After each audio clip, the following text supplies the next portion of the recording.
ఈరోజు దేశవ్యాప్తంగా కార్మికులు, కర్షకులు, రైతులు, అనేక మంది ఎంప్లాయీస్, విద్యార్థులు, యువత పెద్ద ఎత్తున ఆందోళన, రాస్తారోకాలు, అట్లాగే సమ్మె పెద్ద ఎత్తున చేస్తూ ఉన్నారు.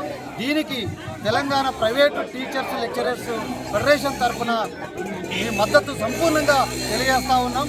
అయితే ఈరోజు విద్యారంగం ముఖ్యంగా చూసుకున్నప్పుడు ఎంప్లాయీస్ అంటే ట్రేడ్ యూనియన్స్లో చేసే కార్మికులే కాకుండా ప్రైవేట్లలో చేసే విద్యా సంస్థలలో చేసే ఎంప్లాయీస్ చాలామంది ఉన్నారు. టీచర్స్, లెక్చరర్స్, ప్రొఫెసర్స్ ఉన్నారు. వీళ్ళందరూ కూడా అనాధికారికంగా 12 గంటల పనిని ఈరోజు కేంద్ర ప్రభుత్వం అమలు చేస్తూ ఉంది. ప్రైవేటు పాఠశాలలకు కానీ, ప్రైవేట్ కాలేజీలకు కానీ, ప్రైవేట్ స్కూల్స్కి కానీ వీటన్నిటికీ 12 గంటలు పనిచేసేలాగా వాళ్ళ మీద చర్య తీసుకోకుండా ఈరోజు ప్రభుత్వం అనుమతి ఇస్తూ ఉన్న పరిస్థితి కేంద్ర ప్రభుత్వం చేస్తూ ఉంది, బీజేపీ ప్రభుత్వం చేస్తూ ఉంది. మరొక వైపు విద్యారంగాన్ని ప్రైవేటు వాళ్ళకే అప్పచెప్తూ ప్రభుత్వ రంగంలో ఉపాధిని కల్పించడంలో ఫెయిల్ అవుతూ ఉంది. కేంద్ర ప్రభుత్వం విద్యని ప్రైవేట్ వాళ్ళకు మాత్రమే పనిచేసేటట్టుగా ఈరోజు కేంద్ర ప్రభుత్వం వ్యవహరిస్తూ ఉంది.